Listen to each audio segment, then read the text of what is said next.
الحمد للہ رب العالمین والصلاة والسلام علی رسولہ الامین وعلی آلہ وصحبہ اجمعین اما بعد فاعوذ باللہ من الشیطان الرجیم بسم اللہ الرحمن الرحیم. عزیز اور پیاری ماؤں اور بہنوں، السلام علیکم ورحمۃ اللہ وبرکاتہ.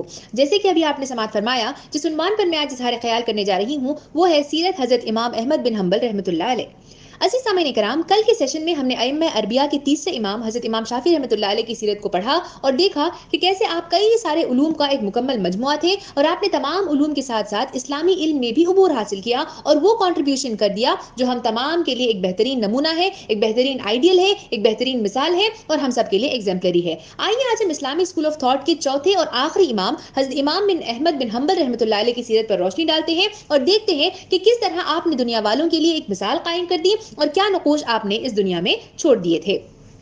امام احمد بن حنبل رحمۃ اللہ علیہ کا پورا نام احمد بن محمد بن حنبل اور آپ کی کنیت ابو عبداللہ تھی. آپ 164 ہجری میں بغداد میں پیدا ہوئے. کچھ روایات بتلاتی ہیں کہ امام احمد بن حنبل رحمۃ اللہ علیہ جب بطن مادر میں تھے تبھی آپ کے والد صاحب آپ کو بغداد لے کر گئے تھے اور وہاں پر تشریف لے کر چلے گئے تھے. آپ رحمۃ اللہ علیہ کے والد فوج کے ایک سپاہی تھے اور عباسی حکومت کے ایک رکن عظیم بھی تھے. جوانی ہی میں آپ کے والد صاحب وفات پا گئے، جس کی وجہ سے ہم دیکھتے ہیں کہ اس وقت جب آپ امام صاحب کے والد جب گزر جاتے ہیں تو آپ کی عمر صرف 2 سال کی ہوتی ہے، جس کی وجہ سے آپ کی پوری نگہداشت، آپ کی پوری ذمہ داری آپ کی والدہ اٹھاتی ہیں اور ابتدائی تعلیم بھی آپ کی بغداد ہی میں ہوتی ہے. امام احمد بن حنبل رحمۃ اللہ علیہ جب 15 یا 16 سال کے تھے تب آپ نے احادیث سننا شروع کر دیا اور امام ابو یوسف کے حلقہ درس میں آپ طالب علمی آپ نے اختیار کر لی تھی.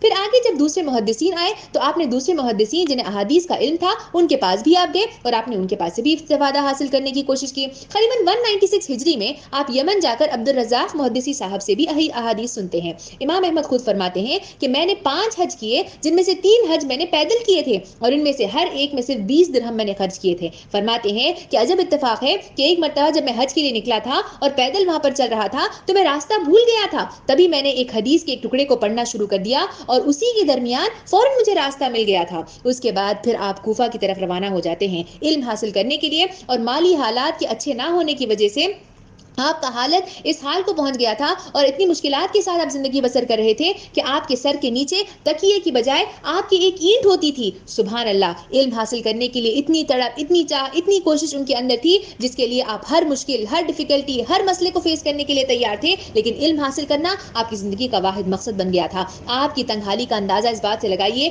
کہ ایک مرتبہ امام شافعی رحمۃ اللہ علیہ خود فرماتے ہیں کہ احمد بن حنبل رحمۃ اللہ علیہ نے مجھ سے مصر آنے کا وعدہ کیا تھا لیکن نہیں معلوم کس وجہ سے وہ میرے پاس نہیں آ سکا تھا. اسی وجہ سے اس کی جو وجہ تھی وہ ابن ابی حاتم رحمۃ اللہ علیہ کہتے ہیں کہ امام صاحب کی بے زری یعنی کہ آپ کی ہیلپ لیسنس ہی کی وجہ سے، یعنی آپ کے پاس چونکہ مال موجود نہیں تھا اسی لیے آپ مصر روانہ نہیں ہو سکے تھے. اس طرح مشکلات جھیلتے جھیلتے امام احمد بن حنبل رحمۃ اللہ علیہ تمام اسلامی ممالک میں گھومتے ہیں اور مشائخ یعنی کہ تمام شیوخ کے پاس وہ جاتے ہیں اور علم حاصل کرنے کی کوشش کرتے ہیں. آپ کے اسی علم کی روشنی کی وجہ سے تمام شیخ آپ کی بڑی تعظیم کرنے لگ جاتے ہیں اور بڑی توقیر کرنے لگ جاتے ہیں.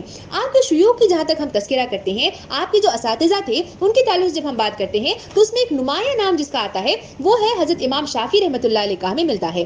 آپ کی مسند کی ہوئی احادیث میں سے جو اکثر روایتیں ہمیں ملتی ہیں وہ امام شافعی رحمۃ اللہ علیہ ہی کی وہاں پر موجود تھی. ساتھ ہی ساتھ امام احمد بن حنبل رحمۃ اللہ علیہ کی وفات کے بعد جب ان کے اموال کا تجزیہ کیا گیا، ان کے اموال کو دیکھا گیا تو ان میں سے امام شافعی رحمۃ اللہ علیہ کی جدید اور قدیم دونوں قسم کی کتابیں وہاں پر موجود تھیں. امام ابو بکر کہتے ہیں کہ آپ رحمۃ اللہ علیہ نے امام شافعی رحمۃ اللہ علیہ کے پاس جتنی بھی روایتیں آپ نے حاصل کی تھی ان تمام کو ایک جگہ اکٹھا کر لیا تھا، یعنی کہ ان تمام کو ایک کتاب میں انہوں نے لکھ لیا تھا. امام شافعی رحمۃ اللہ علیہ اور امام احمد بن حنبل رحمۃ اللہ علیہ کے متعلق ایک واقعہ بیان کیا جاتا ہے کہ جب دوسری مرتبہ امام شافعی رحمۃ اللہ علیہ بغداد کو آتے ہیں تو اس موقع پر امام احمد بن حنبل رحمۃ اللہ علیہ سے ملتے ہیں جو اس وقت قریباً 30 سال کی عمر کے تھے اور ان سے کہتے ہیں کہ اگر تمہارے پاس کوئی صحیح حدیث موجود ہے جو تم نے حجاز، شام، عراق یا کہیں سے بھی حاصل کی ہے تو مجھے اس کے بارے میں خبر دو، مجھے اس سے مطلع کرو تاکہ میں بھی اس پر عمل کر سکوں. میں حجازی فقہا کی طرح نہیں ہوں کہ اپنے شہر کے سوا کسی دوسرے بلاد اسلامیہ میں پھیلی ہوئی احادیث کو غیر مستقل سمجھوں. مجھے تو جس شہر سے بھی صحیح حدیث مل جاتی ہے میں اس پر عمل کرنے لگ جاتا ہوں. امام شافعی رحمۃ اللہ علیہ مشکلات میں امام احمد بن رحمۃ اللہ علیہ کی طرف رجوع کیا کرتے تھے. اس سے ہم اندازہ لگا سکتے ہیں کہ دونوں کے درمیان کتنی زیادہ دوستی تھی اور کس طرح سے ان کے پاس سے وہ علم حاصل کیا کرتے تھے. خود امام شافعی رحمۃ اللہ علیہ نے امام احمد بن حنبل رحمۃ اللہ علیہ کو انتم اعلم بامور الحدیث ان کو اس طریقے سے وہ فرمایا تھا. امام احمد بن حنبل رحمۃ اللہ علیہ کے کردار میں کافی سادگی موجود تھی. نمود و نمائش سے آپ ہمیشہ گریز کیا کرتے تھے. بڑے بڑے عہدے، بڑے رتبے، بڑے مرتبے پر فائز ہونے کی نہ آپ کو کوئی چاہ تھی اور نہ ہی آپ اس بات کو پسند کیا کرتے تھے، بلکہ زندگی کو سادگی سے گزارنا یہی آپ کی زندگی کا مقصد، یہی آپ کی زندگی کا منشا تھا۔ ایک بار کا واقعہ بیان کیا جاتا ہے کہ امام شافعی رحمۃ اللہ علیہ نے ایک مرتبہ ہارون رشید سے کہا کہ ہمیں یمن کے لیے ایک قاضی کی ضرورت ہے۔ ہارون رشید نے جواب دیا کہ آپ سے بہتر اس کا انتخاب اور کون کر سکتا ہے؟ تو جواباً امام شافعی رحمۃ اللہ علیہ کہتے ہیں کہ ٹھہرو، میں اس کے لیے کچھ انتظام کرنے کی کوشش کرتا ہوں، اس کا کچھ انتظام کا سامان کرتا ہوں۔ پھر آپ امام احمد بن حنبل رحمۃ اللہ علیہ کے پاس آتے ہیں اور ان کے سامنے سارا ماجرا پیش کرتے ہیں اور کہتے ہیں کہ میں آپ کے سوا قاضی کے اس پوزیشن کے لیے اور کسی کو بہتر نہیں سمجھتا، میں سمجھتا کہ آپ ہی اس کے لیے بہترین ہیں۔ یہ اس وقت کی بات ہے سامعین کرام جب امام احمد بن حنبل رحمۃ اللہ علیہ خود طالب علمی کے زمانے میں تھے، خود ایک طالب علم تھے، ایک اسٹوڈنٹ تھے اور ایک طالب حدیث کی حیثیت سے وہ امام شافعی کے پاس آیا کرتے تھے، لیکن اس وقت بھی ان کا کردار اس قدر بلند تھا، اس قدر اعلیٰ تھا کہ امام شافعی رحمۃ اللہ علیہ انہی کے لیے تجویز کرتے ہیں کہ انہیں قاضی بنا دیا جائے، لیکن جب یہ بات ان کے سامنے رکھی جاتی ہے تو وہ سختی کے ساتھ انکار کر دیتے ہیں اور قاضی کی پوسٹ کے لیے منع کر دیتے ہیں اور فرماتے ہیں کہ میں آپ کے پاس علم سیکھنے کے لیے آتا ہوں، اس لیے نہیں آتا کہ آپ مجھے قضا کا منصب دے دیں۔ امام شافعی رحمۃ اللہ علیہ کو اس بات کی ندامت ہوتی ہے اور پھر آپ خاموش رہ جاتے ہیں۔ اسی طرح سے ایک اور روایت بیہقی روایت کرتے ہیں کہ امام احمد بن حنبل رحمۃ اللہ علیہ نے اپنے چاچا اور اپنے بیٹے دونوں کے پیچھے انہوں نے کبھی بھی نماز نہیں پڑھی اور نہ ہی ان کے گھر پہ کبھی انہوں نے کھانا کھایا۔ جب وجہ دریافت کی گئی کہ کیوں آپ ان کے پیچھے نماز نہیں پڑھتے، کیوں آپ ان کے ساتھ کھانا نہیں کھاتے، تو انہوں نے کہا کہ ان دونوں نے بادشاہی منصب کو قبول کر لیا تھا۔ سبحان اللہ۔ عزیز سامعین کرام، اس وقت ہم جانتے ہیں کہ خلافت نہیں چل رہی تھی بلکہ بادشاہی حکومت چل رہی تھی کہ اگر باپ بادشاہ ہو تو اس بعد فوراً اس کا بیٹا جو ہے وہ خلیفہ بن جایا کرتا تھا اور اس بعد فوراً اس کا بیٹا خلیفہ بن جایا کرتا تھا۔ آپ رحمۃ اللہ علیہ اس کے سخت خلاف تھے اور اسی لیے دنیا میں ملوث ہو جانے کا آپ کو اس قدر ڈر تھا کہ آپ خود اپنے لیے بھی اس بات کو پسند نہیں کرتے تھے اور نہ ہی آپ دوسروں کے لیے اس بات کو پسند کرتے تھے۔ کسی بھی نمود و نمائش کے چنگل میں پھنسنا آپ ہمیشہ اسے دور رہنے کی کوشش کرتے تھے۔ ایک اور بار کا واقعہ اس طرح سے بیان کیا جاتا ہے کہ امام احمد بن حنبل رحمۃ اللہ علیہ 3 دنوں تک بھوکے تھے، پورے 3 دنوں تک بھوکے تھے، گھر میں کھانے کے لیے کچھ بھی موجود نہیں تھا۔ پاس سے کسی پڑوسی نے تھوڑا سا آٹا آپ کو قرض میں دے دیا تھا۔ جب بیوی دیکھتی ہے کہ آپ بہت زیادہ بھوکے ہیں تو جلدی سے جاتی ہے کچن میں، کچھ آٹا گوندھ لیتی ہے اور اس کے بعد اس آٹے کو گوندنے کے بعد وہ دیکھتی ہے کہ بازو ہی گھر میں ان کا بیٹا صالح رہا کرتا تھا۔ اس بیٹے کے پاس دیکھتی ہے کہ وہاں پر اس کے جو تنور تھی، یعنی جو اوون تھا، وہ وہاں پر جل رہا تھا۔ فوراً وہاں پر بھاگ کر جاتی ہیں اور روٹی پکا کر لے کر آتی ہیں۔ امام صاحب اپنی بیوی سے دریافت کرتے ہیں کہ آخر کیا وجہ ہے، تم اتنی جلدی کیوں مچا رہی ہو، کیوں اتنا جلدی کر رہی ہو؟ تو وہ فرماتی ہیں کہ میں آپ کی بھوک کو محسوس کر رہی تھی اور چونکہ صالح کے پاس تنور چل رہا تھا اسی لیے اس کے پاس میں گئی اور میں یہ روٹی یہاں پر آپ کے لیے پکا کے لے کر آئی ہوں۔ عزیز سامعین کرام، یہی وہ بیٹا تھا جس نے بادشاہی کے منصب کو ایکسپٹ کر لیا تھا اور امام صاحب کو یہ بات بالکل پسند نہیں تھی۔ امام صاحب فرماتے ہیں کہ اسے میرے پاس سے لے جاؤ، آپ بھوکے رہنا گوارا کر لیتے ہیں لیکن اس بیٹے کے گھر کا کھانا صرف یہاں تک کہ صرف اس کے گھر کے اوون کا استعمال کرنا بھی پسند نہیں کرتے، آپ اس قدر اسلام پر ثابت قدم اور ہمیشہ جمے رہے۔ پھر فرماتے ہیں کہ میرے گھر سے جو صالح کے گھر کا جو دروازہ کھلتا ہے اس کو فوراً بند کر دیا جائے اور اسی طرح سے اس کو بند کر دیا جاتا ہے۔ اس طرح سے ایک اور روایت ہمیں ملتی ہے کہ ماسکر میں، یعنی کہ ایک مرتبہ ایک دفاعی کیمپ میں 16 دنوں تک کے لیے خلیفہ کے ساتھ آپ قیام پذیر ہوتے ہیں، یعنی کہ جو اس وقت کا خلیفہ تھا، یعنی کہ جو بادشاہت کی حکومت چل رہی تھی اور اس وقت کا خلیفہ بنا تھا مامون، اس کے ساتھ وہ قیام پذیر ہوتے ہیں، لیکن ایک دن بھی آپ نے وہاں سے کھانے کا ایک لقمہ تک نہیں کھایا۔ ان پورے 16 دنوں میں آپ نے صرف ایک مڈ کا چوتھائی حصہ، ستو کا ایک چھوٹا سا حصہ تھا، وہ آپ نے کھا لیا اور وہ بھی اس لیے کھایا کیونکہ آپ کو افطاری کے سلسلے میں کچھ کھانے کی ضرورت تھی اور وہ بھی اس وقت کھایا جب آپ خلیفہ سے بہت دور ہو چکے تھے۔ آپ کے بیٹے عبداللہ فرماتے ہیں کہ اس واقعے کے بعد آپ کے دونوں پپوٹے، یعنی کہ آپ کے دونوں آئیلٹس بالکل اندر کی طرف گھس جاتے ہیں اور سانس کا انتظام کرنا بھی آپ کے لیے محال ہو جاتا ہے، لیکن آپ اسلام پر ثابت قدم رہتے ہیں۔ ایک اور بار کا ذکر آتا ہے کہ خلیفہ مامون جو کہ اس وقت ہارون رشید کا بیٹا تھا، وہ اس وقت جو ہے بیٹا ہونے کی وجہ سے خلیفہ بن جاتا ہے تو کچھ سونا جو ہے وہ تمام محدثین میں تقسیم کرنے کے لیے بھیجتا ہے، لیکن امام احمد بن حنبل رحمۃ اللہ علیہ اسے قبول کرنے سے صاف طور پر انکار کر دیتے ہیں۔ آپ کے بیٹے عبداللہ لکھتے ہیں کہ خلیفہ واسق کے زمانے میں بھی بڑی اسرت، یعنی بڑی ڈیفیکلٹیز کے ساتھ وہ زندگی بسر کر رہے تھے اور سامانیہ زندگی بہت ہی لمیٹڈ آپ کے پاس موجود تھا، یعنی کہ آپ جو ہے بڑی آسانی کے ساتھ زندگی، لگزوریس لائف بسر نہیں کر رہے تھے۔ ایسے وقت میں ایک شخص امام صاحب کو خط لکھتا ہے کہ میرے پاس 4000 درہم موجود ہیں، آپ اس کو قبول فرما لیں، تو امام احمد بن حنبل رحمۃ اللہ علیہ اسے منع کر دیتے ہیں۔ وہ پھر اصرار کرتا ہے تو سختی سے آپ کہتے ہیں کہ مجھے اس مال کی بالکل کوئی ضرورت نہیں ہے۔ کچھ دیر کے بعد جب وہ چلے جاتا ہے تو آپ کا بیٹا اس رقم کو نہ لینے پر افسوس ظاہر کرتا ہے اور آپ فرماتے ہیں کہ اگر میں اس کو لے لیتا تو پھر یہ صرف ہو جاتے اور پھر یہی حال ہوتا جو میرا اس وقت ہے. یعنی کہ دنیا کا تھوڑا سا بھی حصہ سمیٹنے کی آپ کو ذرا سا بھی انٹرسٹ نہیں تھا, ذرا سی بھی دلچسپی نہیں تھی. ایک تاجر ایک مرتبہ 10,000 درہم جو اسے پروفٹ میں ملتے ہیں وہ نکال کر امام صاحب کے سامنے پیش کرتا ہے اور کہتا ہے کہ آپ اسے لے لیجئے. وہ صریح طور پر انکار کر دیتے ہیں اور اس کے بعد فرماتے ہیں کہ ہم تو اچھی ہی حالت میں ہیں. جب بیعقی نے امام صاحب سے پوچھا کہ ایک متول یعنی کہ ایک شخص جو اللہ تعالیٰ پر توکل کرتا ہو, ایک متوکل شخص کیا ہوتا ہے, اس کی کیا تعریف ہوتی ہے, اس کا کیا ڈیفینیشن ہوتا ہے, تو امام احمد بن حنبل رحمۃ اللہ علیہ فرماتے ہیں جو غیر اللہ یعنی کہ اللہ کو چھوڑ کر کسی سے بھی کسی قسم کی توقعات کو منقطع کر دیتا ہے تبھی جا کر جو ہے وہ متوکل بن سکتا ہے. ابو داؤد فرماتے ہیں کہ امام صاحب کے پاس بیٹھنا آخرت کے فوائد حاصل کرنے سے کبھی بری نہیں تھا, کیونکہ میں نے امام صاحب کو کبھی بھی دنیاوی باتوں میں الجھتے ہوئے دیکھا ہی نہیں تھا. یعنی کہ دنیا کے سلسلے میں آپ کو کبھی کوئی فکر نہیں تھی, دن رات آپ کے دماغ میں ایک ہی دھن سوار رہتی تھی اور وہ تھا آخرت کا سامان تیار کرنا. امام رحمۃ اللہ علیہ ہر چیز میں اختصار یعنی کہ کم سے کم چیز استعمال کرنا, لیسٹ سے لیسٹ چیز میں خوش رہنے کی کوشش کرنا, یہ دراصل آپ کا شیوا تھا, کیونکہ آخرت کے حساب سے آپ ہمیشہ ڈرا کرتے تھے. سبحان اللہ, دنیا سے اتنی بے رغبتی کا یہ عالم اگر آج ہمارے اندر پیدا ہو جائے تو دنیا کی جو حرص میں آپ اور ہم تمام جس کے پیچھے ہم لگے ہوئے ہیں وہ تمام ختم ہو جائے اور ہم بھی اسلام کی خاطر اپنے مقصد زندگی پر توجہ دے سکیں.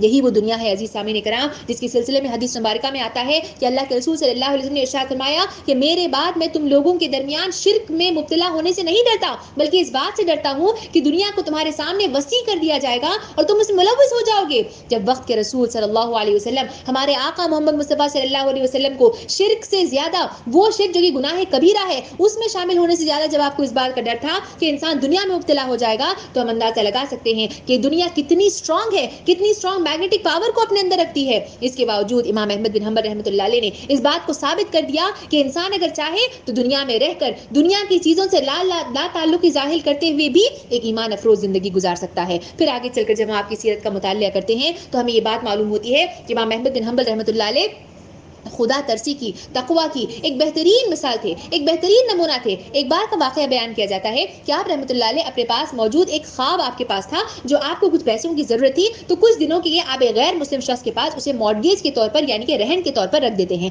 جب اس کے بعد آپ اس کو چھڑانے کے لیے جاتے ہیں تو وہ شخص اندر سے جا کر 2 خواب لے کر آتا ہے اور دونوں سامنے رکھتا ہے اور کہتا ہے کہ ان دونوں میں سے جو بھی خواب آپ کا ہے آپ اسے لے لیجئے. امام احمد رحمۃ اللہ علیہ دونوں خواب کو دیکھ رہے ہوتے ہیں, پھر وہ دیکھتے ہیں کہ ان دونوں سے وہ پہچان نہیں پاتے کہ ان دونوں میں سے کون سا خواب اس کا ہے, کیونکہ دونوں کافی سملر تھے. تو پھر آپ اسے کہتے ہیں کہ یہ تیرے ہی لیے حلال ہے اور وہاں سے چھوڑ کر چلے جاتے ہیں. سبحان اللہ, اللہ کے سامنے کھڑے ہونے کا یہ ڈر کہ کہیں ایسا نہ ہو کہ مال کسی دوسرے کا مال میرے حصے میں آ جائے اور مجھے اس کا جواب اللہ تعالیٰ کے سامنے کہیں دینا نہ پڑ جائے, اس کی بہترین مثال تھے حضرت امام احمد بن حنبل رحمۃ اللہ علیہ. اللہ پر بھروسہ آپ کو اس قدر تھا کہ جس دوران آپ تحصیل حدیث سے مشغول تھے تو آپ کی مالی حالات بالکل اچھے نہیں تھے, جیسے کہ ہم نے پہلے ہی سے دیکھا آپ کے مالی حالات بالکل کمزور تھے. جب شیخ عبد الرزاق کو اس بات کی خبر پہنچتی ہے تو مٹھی بھر دینار لے کر آپ کی خدمت میں حاضر ہوتے ہیں, تو امام احمد بن حنبل رحمۃ اللہ علیہ اسے لینے سے صاف طور پر انکار دیتے ہیں اور کہتے ہیں کہ میری ضروریات کو تو صرف اللہ پوری کرتا ہے, مجھے ان مال کی کوئی ضرورت نہیں ہے. ایک بار انہی حالات کے چلتے یہ حال ہو جاتا ہے کہ آپ کے پہننے کے آپ کے پاس جتنے بھی کپڑے موجود تھے تمام بوسیدہ ہو جاتے ہیں, اور اتنے بوسیدہ ہو جاتے ہیں کہ جس کی بنا پر امام احمد بن حنبل رحمۃ اللہ علیہ اپنے گھر میں چھپ کر دروازہ بند کر کے بیٹھ جاتے ہیں. لوگ جب آپ کی تلاش میں لگ جاتے ہیں تو پتہ چلتا ہے کہ آپ کی یہ حالت ہو گئی ہے تو اسی لیے آپ باہر نہیں نکل رہے ہیں. کوئی آپ کو سکے دینے کی کوشش کرتا ہے لیکن آپ لینے سے صاف انکار کر دیتے ہیں. آخرکار ایک شخص کہتا ہے 1 دینار وہ آپ لینے کے لیے تیار ہو جاتے ہیں, وہ بھی اس شرط پر کہ مجھے کسی چیز کی کتابت کروائی جائے گی, اسی کے بدلے میں آپ کے پاس سے 1 دینار لینے کے لیے تیار ہوں. چنانچہ ایسا ہی ہوتا ہے اور آپ اس 1 دینار کے بدلے ایک پوری کتاب اس شخص کو لکھ کر دے دیتے ہیں. یہ تھا آپ کا خدا ترسی کا عالم. پھر ہم دیکھتے ہیں کہ آپ کے اندر خشیت الہی کوٹ کر بھری ہوئی تھی. ایک مرتبہ ایک شخص آپ سے سوال کرتا ہے کہ آپ نے جو بھی علم حاصل کیا ہے, شیخ آپ نے جو بھی علم حاصل کیا ہے وہ خالصتاً اللہ ہی کے لیے حاصل کیا ہے نا؟ تو اس وقت امام رحمۃ اللہ علیہ فرماتے ہیں کہ یہ شرط تو بڑی سخت ہے. آپ جو ہے گھبرا جاتے ہیں اور کہتے ہیں کہ یہ شرط تو بڑی سخت ہے. ہاں میں نے بعض چیزیں ایسی بھی حاصل کی ہیں جو اپنے پسند کے لیے میں نے نے حاصل کی ہیں اور انہیں اپنے سینے میں نے جمع کر لیا ہے. یہ تھا وہ اللہ کا ڈر, یہ تھا وہ خوف. جس طرح سے عمر رضی اللہ عنہ کی سیرت میں ہمیں ملتا ہے, جہاں عمر رضی اللہ عنہ ریت کے ذرے کو اٹھا کر کہتے تھے کہ اے ذرے تو کتنا نصیب والا ہے, اور اس کے بدلے تو دیکھ کہ تجھ سے کوئی سوال نہ کیا جائے گا, اور دیکھ کہ عمر کتنا بد نصیب ہے, کتنا بد نصیب ہے, کتنا بد نصیب ہے کہ ایک ایک چیز کا حساب اسے اللہ تعالیٰ کے سامنے دینا پڑے گا. اسی مصداق میں اس کا آئینی روپ ہم امام احمد بن حنبل رحمۃ اللہ علیہ کی سیرت سے ہمیں دیکھنے کو ملتا ہے, ہمیں سیکھنے کو ملتا ہے. پھر ہم آگے دیکھتے ہیں کہ آپ ہمیشہ سچ کی تلاش میں رہا کرتے تھے, اس کی جستجو میں لگے رہتے تھے, اور علم حاصل کرنے میں ہمیشہ لگے رہتے تھے, اور آپ کا دل کافی نرم تھا, کافی نرم مزاج تھا. زہد کے سلسلے میں امام نے خود ایک جامع کتاب لکھی تھی. ایک بار کا واقعہ آتا ہے کہ ایک شخص نے اسے آپ نے فرمایا کہ کیا تم حضرت حارث کو اپنے مکان پر بلوا سکتے ہو؟ تو کہتے ہیں کہ ہاں یقیناً ہم بلوا سکتے ہیں. حضرت حارث دراصل اس وقت کے ایک بہت بڑے عالم اور بہت بڑے زاہد تھے. پھر وہ حارث کے پاس جاتے ہیں اور رات گزارنے کی دعوت دیتے ہیں. جس پر حضرت حارث فرماتے ہیں کہ میرے ساتھ کچھ میرے ساتھی بھی موجود ہیں, ان کے لیے کچھ کھانے کا انتظام تم کر دو. بالکل ایسا ہی ہوتا ہے, رات کا وقت ہوتا ہے, حارث جو ہے وہ اپنے لوگوں کے ساتھ وہاں پر تشریف لے کر آتے ہیں. ابھی آپ عشاء کی نماز پڑھے ہی نہیں ہوتے کہ سارے لوگوں کا ہجوم آپ کے اطراف میں جمع ہو جاتا ہے. لوگ اس انتظار میں رہتے ہیں کہ کیا دروس ہمیں آج سیکھنے کو ملے گا. امام احمد بن حنبل رحمۃ اللہ علیہ بھی اسی گوشے میں بیٹھے ہوئے تھے, لیکن نہ ان کو اس بات کا علم ہوتا ہے اور نہ ہی جو ہے کسی اور کو اس بات کا علم ہوتا ہے کہ آپ وہیں پر بیٹھے ہوئے ہوتے ہیں. اس کے بعد جب جماعت میں سے کوئی کچھ سوال نہیں کرتا تو پھر امام جو حضرت حارث ہوتے ہیں وہ زہد کے سلسلے میں ایک بیان کرنا شروع کر دیتے ہیں. کچھ دیر بعد امام احمد بن حنبل رحمۃ اللہ علیہ کا وہ دوست جس سے آپ نے کہا تھا کہ حضرت حارث کو گھر پر بلائیے, وہ دیکھتا ہے کہ آخر امام احمد بن حنبل نظر نہیں آ رہے ہیں, وہ کہاں پر چلے گئے ہیں. جب وہ ڈھونڈتے ہیں تو پھر وہ دیکھتے ہیں کہ وہ ایک کونے میں بیٹھے ہوئے ہوتے ہیں, اور ان کا حال یہ ہوتا ہے کہ وہ زار و خطار رو رہے ہوتے ہیں, اس قدر رو رہے ہوتے ہیں کہ یوں محسوس ہو رہا ہوتا ہے کہ وہ کسی بھی وقت بے ہوش ہو جائیں گے. اس طرح صبح تک یہ سلسلہ جاری رہتا ہے, اور روتے روتے تمام لوگ یہ وقت گزارتے ہیں. یہی وہ اللہ کا ڈر ہے, یہی وہ خشیت الہی ہے جو انسانوں کے دل کو نرماہٹ پیدا کر دیتی ہے, ان کے دلوں میں گداز پیدا کر دیتی ہے, اور آنکھوں سے آنسو روانہ کر دیتی ہے. عزیز سامعین کرام, یہی وہ آنسو ہیں کہ جس کے سلسلے میں حدیث مبارکہ میں آیا, ابو امامہ سعدہ بن اجلان الباہلی رضی اللہ عنہ روایت کرتے ہیں کہ رسول خدا صلی اللہ علیہ وسلم نے ارشاد فرمایا, کوئی چیز اللہ تعالیٰ کو اتنی محبوب نہیں جتنے 2 قطرے اور 2 نشان محبوب ہیں. ایک قطرہ آنسو کا جو خدا کے خوف سے گر پڑتا ہے, اور دوسرا قطرہ وہ جو اللہ کی راہ میں بہایا جاتا ہے, یعنی خون کا وہ قطرہ. یہ بات ہمیں حدیث سے معلوم ہوتی ہے. ایک اور حدیث مبارکہ میں آتا ہے کہ اللہ کے رسول صلی اللہ علیہ وسلم نے فرمایا کہ اللہ تعالیٰ کے ڈر سے انسان کی آنکھوں سے جو آنسو نکلتا ہے, جس جگہ پر وہ اس کے چہرے پر پہنچتا ہے, ان تمام جگہ پر جو ہے جہنم کو حرام کر دیا جاتا ہے. سبحان اللہ. اس کا بہترین پیکر, دل میں گداسی کا بہترین پیکر امام احمد بن حنبل رحمۃ اللہ علیہ کی زندگی تھی. آپ اپنے تمام کام اپنے ہاتھوں سے خود کیا کرتے تھے. آپ کے بیٹے عبداللہ فرماتے ہیں کہ امام احمد بن حنبل رحمۃ اللہ علیہ اپنے وضو کا پانی بھی کبھی کسی دوسرے کے پاس سے نہیں منگوایا کرتے تھے, کسی دوسرے کے پاس سے نہیں لیا کرتے تھے,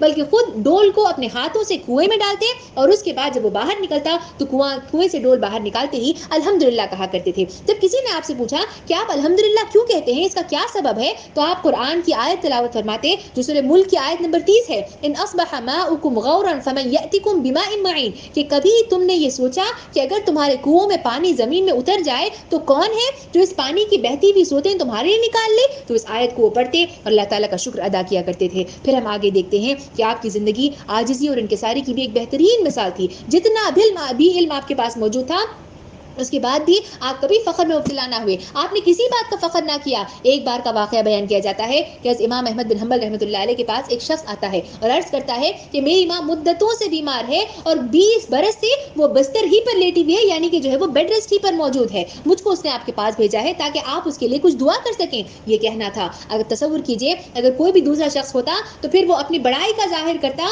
اور پھر کہتا کہ ہاں فلاں میں اس کے لیے دعا کروں گا اور میرے صدقے جو ہے وہ ٹھیک ہو جائے گا. لیکن یہ کہنے پر امام احمد بن حنبل رحمۃ اللہ علیہ کا طریقہ کار آپ دیکھیے, ان کی عاجزی کو دیکھیے. آپ اس شخص سے ناراض ہو جاتے ہیں اور اس شخص سے کہتے ہیں کہ میں تو خود اس کی دعا کا محتاج ہوں. سبحان اللہ. اس کے بعد آپ اس کے لیے دعا کرتے ہیں اور اس شخص اپنے گھر کو چلے جاتا ہے. جب وہ گھر کو پہنچ جاتا ہے اور دروازہ کھٹکھٹاتا ہے تو دیکھتا ہے کہ ماں خود آ کر اپنے پیروں پر چل کر دروازہ کھولتی ہے اور پھر کہتی ہے کہ الحمدللہ اللہ نے مجھے اس مرض سے نجات دے دی. یہاں بھی آپ امام احمد بن حنبل رحمۃ اللہ علیہ کا کردار دیکھیے. نہ آپ کے اندر تھوڑا سا بھی فخر آپ نے اپنے دل میں آنے دیا اور نہ ہی نے اپنی بڑائی کا اظہار کیا.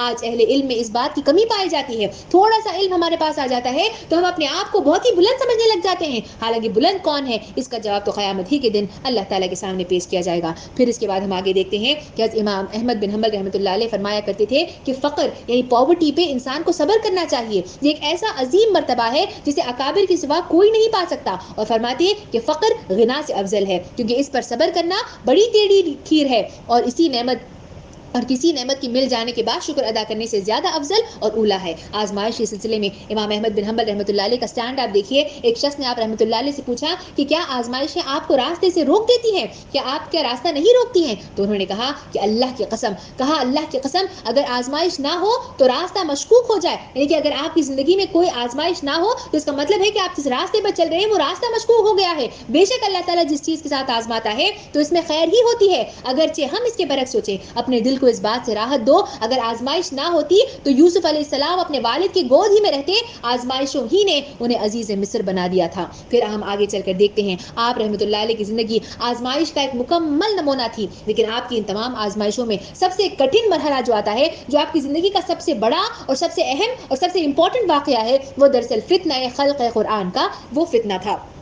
بات ہم کرتے ہیں اس بات کی جب ہارون رشید کا بیٹا مامون جو سب سے چھوٹا بیٹا تھا وہ خلافت جو ہے اس کی سپرد کی جاتی ہے. اور وہ جب وہ خلافت پر مامون کر دیا جاتا ہے, جب وہ بادشاہ بن جاتا ہے تو وہ یونانی اور فاتر و اسفار کی تلاش اور ان کی نقل کرنا شروع کر دیتا ہے. ان کی کتابوں کو پڑھتا ہے, ان کے فلسفوں کو پڑھتا ہے, ان کے خیالات کو پڑھنا شروع کر دیتا ہے, جس کی بنا پر دین کی اصل روح سے کوسوں میل دور چلا جاتا ہے. اب اس کے اندر مذہب کو لے کر, دین اسلام کو لے کر ایک بگڑی ہوئی صورت اس کے دماغ میں پیدا ہونے لگ جاتی ہے. اور وہ کئی سارے معتزلی علماء جنہیں اسلام سے بہت دور سمجھا جاتا ہے, ان علماء کی صحبت میں بیٹھنا شروع کر دیتا ہے, ان کے پاس باتیں کرنا شروع کر دیتا ہے, طرح طرح کی مناظرات, کئی طرح کے ڈیبیٹس ان کے ساتھ کرنے لگ جاتا ہے, اور اس کا ذہن پورے طریقے سے اسلام کے متعلق بدل جانے لگ جاتا ہے. اپنے آخری وقت میں جب وہ اپنے آخری وقت کے قریب پہنچ جاتا ہے تو جو معتزلی علماء تھے وہاں پر, وہ اس کے سامنے ایک فتنہ رونما ہو جاتا ہے اور اس کے سامنے ایک آئیڈیا پیش کرتے ہیں. اور وہ آئیڈیا تھا خلق قرآن کا آئیڈیا, یعنی کہ قرآن کی ری فارمیشن کا, یا نعوذ باللہ قرآن کی ری کریشن کا آئیڈیا اس کے سامنے پیش کر دیا جاتا ہے. اور وہ کہتے ہیں کہ تمام علماء جو امت کی موجود ہیں ان تمام کو ایک جگہ اکٹھا کر دیا جائے اور خلق قرآن کا یہ چیز کو اختیار کر لیا جائے. اسی موقع پر مامون ایک لمبا سا خط لکھتا ہے اور بغداد روانہ کر دیتا ہے کہ قرآن دراصل نعوذ باللہ مخلوق اور محدثی ہے, یعنی کہ قرآن کو کریٹ کیا گیا ہے, انسانوں نے اس کو کریٹ کیا ہے اور اسی لیے اسے اپڈیٹ کرنے کی ضرورت ہے نعوذ باللہ. اب ظاہر سی بات تھی کہ علماء اس بات کو کیسے برداشت کرتے. یہ کام تو دراصل ان معتزلہ علماء کا تھا جنہیں ویسے بھی مسلمان کیسے سمجھا جا سکتا تھا. ایسے وقت میں اب مامون ظلم اور زبردستی ان کے پر شروع کر دیتا ہے. یعنی کہ جب وہ دیکھتا ہے کہ لوگ اس کی بات نہیں مان رہے ہیں, کیونکہ ظاہر سی بات ہے علماء جو ہے قرآن کو غلط کیسے کہہ سکتے ہیں, جب وہ اس کی بات نہیں ماننے لگ جاتے ہیں تو ظلم اور زبردستی پر اتر آتا ہے. انکار کی صورت میں کبھی ان کی آمدنی معاش کو کم کر دیتا ہے, کبھی ضربیں لگاتا ہے, کبھی قتل کر دینے کی دھمکی دینا شروع کر دیتا ہے. ظاہر سی بات تھی کہ یہ وقت تمام علماء کے لیے کافی آزمائش کا وقت تھا. ایسی بڑی آزمائش کا علم امام احمد بن حنبل رحمۃ اللہ علیہ کو آلریڈی دوسرے سورسز کے ذریعے سے ہو چکا تھا اور آپ آلریڈی اس کے لیے بالکل تیار تھے. ایک روایت میں آتا ہے کہ امام شافعی رحمۃ اللہ علیہ ایک مرتبہ مصر سے ایک خط لے کر بھیجتے ہیں اپنے اسٹوڈنٹ ربیعہ کے ذریعے سے امام احمد بن حنبل رحمۃ اللہ علیہ کے لیے ایک خط لکھ کر بھیجتے ہیں. جب اس خط کو روانہ کر دیا جاتا ہے اور جب وہ خط کو دیکھ کر پڑھتے ہیں تو زار و قطار ہونے لگ جاتے ہیں. جب پوچھا جاتا ہے کہ وہ کیوں رو رہے ہیں تو اس خط میں لکھا ہوا ہوتا ہے کہ امام شافعی رحمۃ اللہ علیہ کہتے ہیں کہ میں نے نبی کریم صلی اللہ علیہ وسلم کو اپنے خواب میں دیکھا. وہ فرماتے ہیں کہ احمد کو میرا سلام کہنا اور اس بات کی اطلاع دے دینا کہ عنقریب خلق قرآن سے لے کر ایک مسئلہ جو ہے پیدا ہوگا اور اس کی آزمائش میں مبتلا کر دیا جائے گا. خبردار وہ خلق قرآن کا اقرار نہ کریں. اس کے سلسلے میں اللہ تعالیٰ اس کے بدلے میں اللہ تعالیٰ ان کے علم کو قیامت تک باقی رہے گا. اس طرح سے امام احمد بن حنبل رحمۃ اللہ علیہ کو اس بات کی خبر پہلے ہی سے تھی کہ اس طرح کا ایک فتنہ رونما ہونے والا ہے اور اس کی اطلاع امام شافعی رحمۃ اللہ علیہ کے ذریعے سے آپ تک پہنچ جاتی ہے. اب ہم یہاں پر دیکھتے ہیں کہ بغداد میں مامون بغداد کے علماء کو دعوت بھیجتا ہے کہ وہ خلق قرآن کے سلسلے میں وہاں پر آ جائیں. جو کئی سارے کمزور طبیعت لوگ تھے وہ تمام اس کی بات ماننے کو تیار ہو جاتے ہیں, لیکن دو ایسے لوگ تھے جس میں امام احمد بن حنبل رحمۃ اللہ علیہ اور ایک اور شخص کا ذکر آتا ہے جو خصوصی طور پر یہ دو عالم اس بات کا انکار کر دیتے ہیں. ان دونوں کو اونٹ پر سوار کر دیا جاتا ہے اور مامون کے دربار میں لا کر پیش کر دیا جاتا ہے. اسی وجہ انہیں لایا جا رہا ہوتا ہے تو ایک عربی شخص کہتا ہے کہ سلام جناب, آپ کی ذات اس وقت مسلمانوں کے لیے بہت اہم ہے اور آپ اس وقت مسلمانوں کی نمائندہ بن کر بادشاہ کے یہاں ملنے جا رہے ہیں. واللہ آپ مسلمانوں کے لیے باعث مذمت نہ بنے اور ہرگز خلق قرآن کا اقرار نہ کریں. اگر آپ اللہ کو دوست رکھتے ہیں تو صبر کیجیے, بس جنت اور آپ کے درمیان شہید ہونے کی صرف دیر ہے, اور موت کو تو بہرحال آنا ہی ہے, اور اگر آپ اس فتنے میں کامیاب ہو گئے تو آپ کی دنیا اور آخرت دونوں سنور جائے گی. ان باتوں کا گہرا اثر آپ رحمۃ اللہ علیہ کے اوپر ہوتا ہے, اور آپ فیصلہ کر لیتے ہیں کہ چاہے کچھ بھی ہو جائے آپ اپنی بات سے بالکل نہ ہٹیں گے. جیسے ہی وہ مامون کے پاس پہنچتے ہیں, مامون اپنی تلوار کو میان سے کھینچ کر باہر نکالتا ہے اور رسول صلی اللہ علیہ وسلم سے اپنی قرابت کا واسطہ دے کر قسم کھاتا ہے کہ اگر احمد نے خلق قرآن کا اقرار نہ کیا تو اسی وقت اسی تلوار سے میں اس کی گردن الگ کر دوں گا اس کی باڈی سے. اس کے بعد جب یہ بات کو ان کے سامنے پیش کر دیا جاتا ہے تو امام احمد رحمۃ اللہ علیہ اس کی تمام باتیں سننے کے بعد اپنے گھٹنے ٹیک دیتے ہیں, آسمان کی طرف دیکھتے ہیں اور کہتے ہیں خدایا اس فاجر کو تیرے علم نے بہت مغرور کر دیا ہے کہ اب وہ تیرے دوستوں پر تلوار اٹھانے پر بھی باز نہیں آ رہا ہے. خدایا اگر تیرا قرآن تیرا کلام غیر مخلوق ہے تو مجھ پر اس سے ثابت قدم رکھنا, میں اس کے لیے ساری مشقتیں برداشت کرنے کے لیے تیار ہوں. اس طرح کا واقعہ پیش آتا ہے, کچھ باتیں ہو جاتی ہیں اور اس کے بعد اچانک رات میں یہ اطلاع ملتی ہے کہ مامون کی موت ہو جاتی ہے, اور اس طرح سے امام احمد بن حنبل رحمۃ اللہ علیہ کو اس بات کی بڑی خوشی ہوتی ہے. لیکن یہ اس بات کا اختتام نہیں تھا, بلکہ اس کے بعد معتصم جو ہے نامی ایک شخص خلافت کو اپنے انڈر لے لیتا ہے اور محمد بن ابی داؤد اس کا وزیر مقرر کر دیا جاتا ہے, جو کہ اور زیادہ خطرناک ہو جاتا ہے. اس کے بعد امام احمد بن حنبل رحمۃ اللہ علیہ اور تمام جو قیدی تھے انہیں کشتی میں لے کر بغداد روانہ کر دیا جاتا ہے. راستے میں بڑی تکلیفیں اٹھانی پڑتی ہیں, آپ کے پیڑ میں بیڑیاں باندھی جاتی ہیں جس کی وجہ سے movement almost next to impossible ہو جاتا ہے. اسی دوران محمد بن نور رحمۃ اللہ علیہ چل بستے ہیں اور آپ ان کی نماز جنازہ پڑھاتے ہیں. اس کے بعد جب بغداد پہنچتے ہیں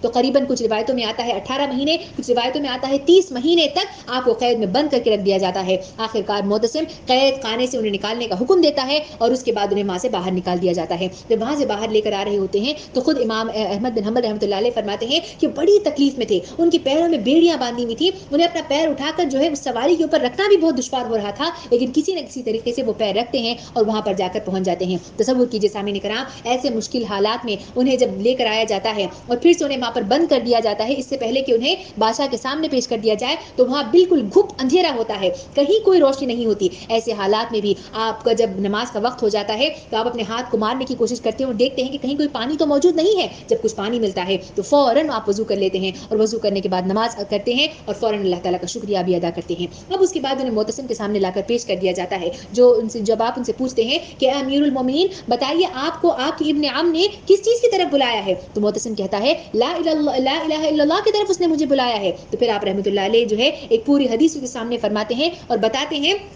کہ کس طرح سے جو صحیح بات ہے وہ اس کے سامنے پیش کرتے ہیں. اور اس کے بعد معتصم کہتا ہے کہ اگر تم میرے سابق خلیفہ کی گرفت میں نہ ہوتے تو میں تمہیں کبھی گرفت نہ کرتا, کیونکہ میرا دل کہتا ہے کہ تم بالکل سچ کہہ رہے ہو. امام احمد بن حنبل رحمۃ اللہ علیہ نے کہا سبحان اللہ, تو آگے بڑھو اور مجھے رہا کر دو, یہ تو تمام مسلمانوں کے لیے خوشی کا باعث بنے گا. تبھی وہاں پر جو معتزلی علماء بیٹھے ہوئے تھے وہ کسی نہ کسی طریقے سے چاہ رہے تھے کہ کسی نہ کسی طریقے سے امام احمد بن حنبل رحمۃ اللہ علیہ کا کسی نہ کسی طرح سے خاتمہ کر دیا جائے. تو پھر وہ کہتے ہیں کہ پوچھو اس سے کہ خلق قرآن کے بارے میں یہ کیا کہتا ہے, اس کا کیا خیال ہے. جب بادشاہ ان سے پوچھتا ہے تو وہ خاموش کھڑے رہ جاتے ہیں. پھر وہ اصرار کرتے ہیں تو وہ کہتے ہیں کہ قرآن اللہ کا علم ہے, اور جس نے اللہ کے علم کو مخلوق کہا اس نے کفر کر دیا. تبھی وہاں پر بیٹھے معتزلی نے کہا کہ تمہیں اور ہمیں سب کو یہ کفر میں مبتلا کرنا چاہ رہا ہے. ایک زمانہ وہ تھا کہ صرف خدا تھا, اور تب اس وقت کیا قرآن موجود تھا. طرح طرح کے سوالات ان سے پوچھنے کی کوشش کرتے ہیں اور طرح طرح سے جو ہے ان کے پاس سے کسی نہ کسی جواب کو لے کر کسی نہ کسی طریقے سے ان کو گمراہ کرنے کی حتی الامکان کوشش کر رہے ہوتے ہیں. لیکن ایسے حالات میں آپ ثابت قدم رہتے ہیں,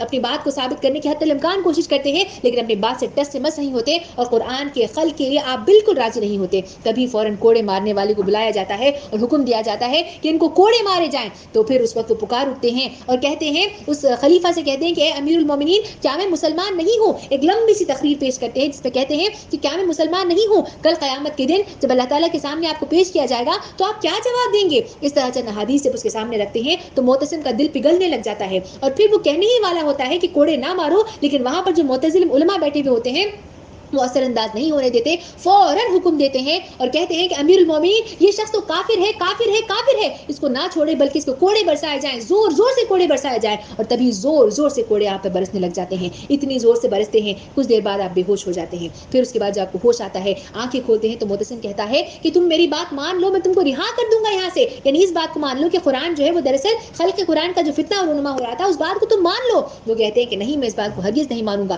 پھر زور زور سے کوڑے برسائے جاتے ہیں, اتنی زور سے کوڑے برسائے جاتے ہیں کہ وہ پھر سے بے ہوش ہو جاتے ہیں. پھر بے ہوش ہونے کے بعد جب اپنی آنکھیں کھولتے ہیں تو دیکھتے ہیں کہ ایک چھوٹی سی جگہ میں وہ موجود تھے جہاں پر معتصم بھی آپ کے ساتھ موجود تھا. خون سے لت پت ہوتے ہیں, ہر جگہ سے خون بہ رہا ہوتا ہے, لیکن ایسے حالات میں بھی آپ کو نماز کی فکر ہوتی ہے, اٹھتے ہیں, نماز پڑھ لیتے ہیں. پھر اس کے بعد ہم دیکھتے ہیں کہ جب انہی کوڑوں کے دوران ایک اور روایت میں آتا ہے کہ جب آپ کو کھڑا کر دیا جاتا ہے تو ظاہری طور پر ایک دم سے جب کھڑا کر دیا جاتا ہے تو آپ کی جو ازار بند ہوتی ہے وہ کھل جاتی ہے. اس وقت آپ اس مسلمان کا طرز عمل دیکھیے, آپ امام احمد بن حنبل رحمۃ اللہ علیہ اور اس نیک بندے کا طرز عمل دیکھیے. پکار اٹھتے ہیں, دعا کرتے ہیں کہ اے میرے رب, اگر تجھے اس بات کا یقین ہے کہ میں حق کے لیے مشقت برداشت کر رہا ہوں تو میری ستر پوشی فرما. سبحان اللہ, ایک مومن کا یہ کردار, مشکل سے مشکل حالات میں بھی دین کی تعلیمات پر عمل کرنے کی اسے ہمیشہ فکر لگی رہتی تھی, اور آپ کی یہی دعا کا اثر تھا کہ جس کی وجہ سے آپ کا پیجامہ جو ہے وہ سرک کر اپنی جگہ پر آ جاتا ہے. اس کے بعد جب معتصم کو اپنی غلطی کا احساس ہو جاتا ہے تو آپ کو رہا کر دیتا ہے اور آپ اپنے گھر چلے جاتے ہیں.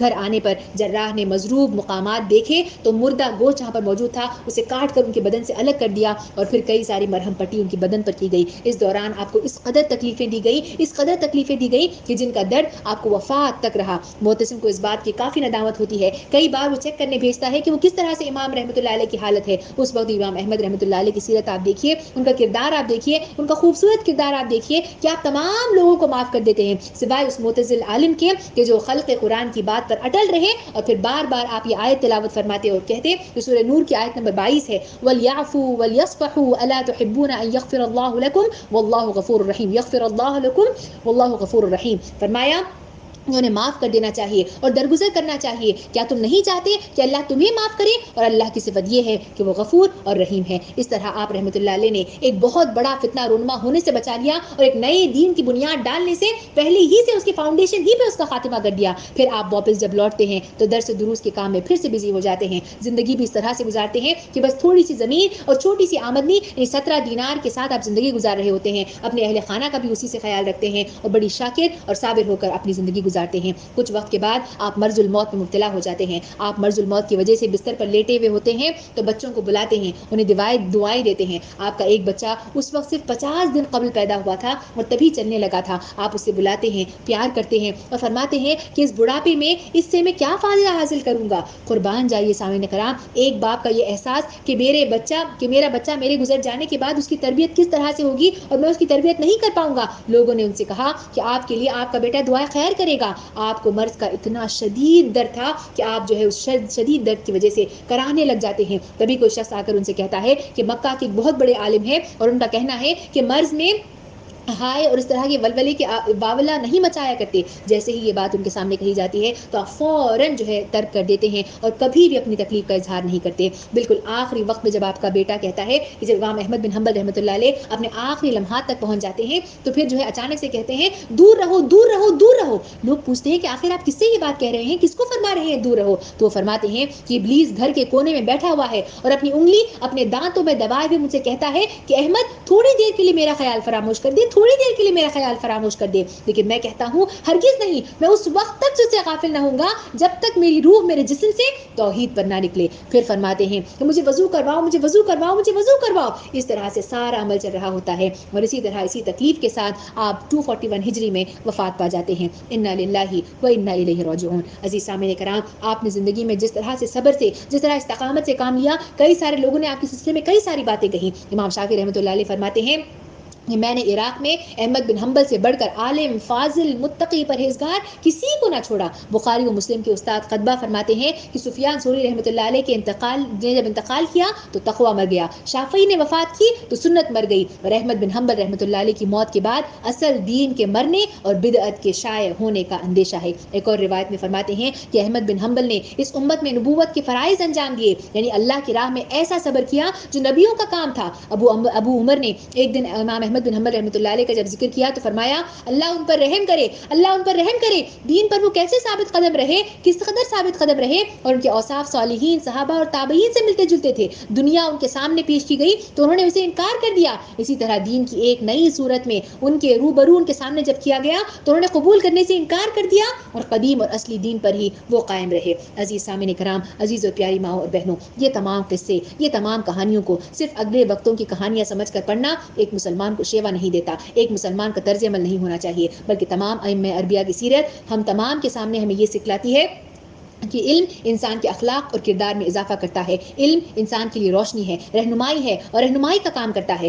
علم اگر ہمارے اندر ہمبلنس، پولائٹنس، اخلاق کو بڑھانے میں اگر کام نہ کرے اور ہمارے اندر اگر کبر اور تکبر پیدا کرتا ہے تو یقیناً مجھے اور آپ کو اپنے علم پر نظر ثانی کرنے کی ضرورت ہے اور دیکھنے کی ضرورت ہے کہ کیا ہمارا علم ہمارے اس اخلاق کو بڑھا رہا ہے یا اسی میں گھاٹنے کا وہ کام کر رہا ہے. پھر ان چاروں کی زندگی میں ایک اہم چیز جو ہم ان کی زندگی میں دیکھتے ہیں وہ ہے فیملی ممبرس کی طرف کا سپورٹ. ایک اہم چیز تھی جس نے اہم کردار ان چاروں اماموں کی زندگی میں ادا کیا. آج ہم مسلمانوں کو اس کی بھی ضرورت ہے. شوہر اگر کسی کام کے لیے نکل رہا ہو تو بیوی اس کا ساتھ دے اسلام کے لیے. بیوی اگر نکل رہی ہو تو شوہر اس کا ساتھ دے، گھر والے اس کا ساتھ دیں. اللہ تعالیٰ نے قرآن میں کہا قوا انفسکم واہلیکم نارا، اپنے آپ کو اور اپنے اہل و عیال کو دوزخ کی آگ سے بچاؤ. ان تمام چاروں اماموں میں ہم دیکھتے ہیں کہ کتنی ہی مشقت کے ساتھ، کتنی فقر کے ساتھ، پاورٹی کے ساتھ زندگی انہوں نے گزاری، لیکن اس کے باوجود بھی ان کے گھر والوں نے اس میں ان کا ساتھ دینا نہیں چھوڑا. پھر ایک اور اہم بات جو ہم ان کی زندگی میں دیکھتے ہیں وہ یہ کہ اسلام کو جب بھی نقصان پہنچا ہے ہمیشہ اندر والوں یعنی مسلمانوں ہی کی وجہ سے مسلمانوں کو نقصان پہنچا ہے. اب یہ ہم پر ڈیپینڈ کرتا ہے کہ جتنا علم آج ہم پر آ گیا ہے اگر مسلمانوں پر نظر ڈالیں تو آج میرا اور آپ کا حال یہ ہے کہ ہمارے پاس کوئی علم موجود نہیں ہے. عزیز سامعین کرام تصور کیجیے اگر زمانہ ایسا ہو جائے کہ انٹرنیٹ ختم ہو جائے، تمام وائی فائی ختم ہو جائے، ہمارا انٹرنیٹ سے کوئی رابطہ نہ ہو، کوئی چیز نہ ہو، تو کیا ہمارے پاس کہیں سے علم حاصل کرنے کی کوئی ذرائع ہوں گے؟ کیا ہم یقین کے ساتھ کہہ سکتے ہیں کہ ایسے حالات میں بھی ہم آنے والی نسل تک دین اسلام کا پیغام پہنچا سکتے ہیں؟ اگر آپ کا دل اس بات کی گواہی دیتا ہے کہ آپ دین کا صحیح علم لوگوں تک پہنچا سکے ہیں تو ویل اینڈ گڈ، آپ بہترین راستے پر چل رہے ہیں. لیکن اگر آپ کا دل اس بات کی گواہی دیتا ہے کہ آپ کے پاس دین کا علم موجود نہیں ہے اور آپ اپنی وجہ سے اپنے آنے والے لوگوں کے لیے نقصان پہنچا رہے ہیں تو وقت اس بات کا ہے کہ اٹھیے، اپنے آپ کو خبردار کریے اور دین کا علم حاصل کرنے کی حتی الامکان کوشش کریے. اللہ رب العالمین سے دعا ہے کہ وہ امام احمد بن حنبل رحمۃ اللہ علیہ کی خبر کو نور سے بھر دے، ان کی قربانیوں کو قبول فرمائے اور کہنے، سننے، سنانے میں اگر ہم سے کوئی بھی کوتاہی ہو گئی ہو، کسی بھی امام کی سیرت میں کوتاہی ہو گئی ہو تو اللہ تعالیٰ ہمیں معاف فرمائے. آمین. وآخر دعوانا الحمد للہ رب العالمین. والسلام علیکم ورحمۃ اللہ وبرکاتہ.